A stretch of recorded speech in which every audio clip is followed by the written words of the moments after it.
Welcome to the last breakfast. Please enjoy the video. You start by confirming the Excel workbook is saved and deciding which sheets or ranges you need. This prevents lost changes. Once done, open Word and create a new document so you can paste directly. Make sure to set page orientation now. Landscape often fits wide tables better. If you plan to preserve formatting, consider adjusting column widths in Excel first. That way, when you paste, the layout requires minimal tweaks and keeps your data readable.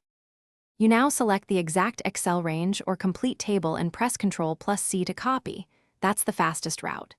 In Word, use Paste Special to choose Keep Source Formatting if you want editable cells, or Paste as a picture to lock layout. Alternatively, export Excel as a PDF and insert the PDF pages into Word when fidelity matters. Make sure to preview and resize.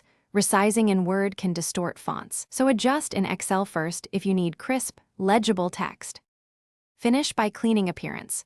Tweak borders, fonts, and column widths in Word so the document looks professional. If you need the Excel data to update when the source changes, paste as a linked object.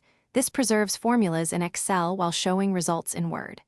If embedding produces errors or broken links, unlink and reinsert, or paste as an image to guarantee stable layout. Finally, save the Word file, and if something goes wrong, revert to the original Excel and re-export with smaller ranges. Thanks for watching. If this was helpful, leave a like and consider subscribing. See you next time.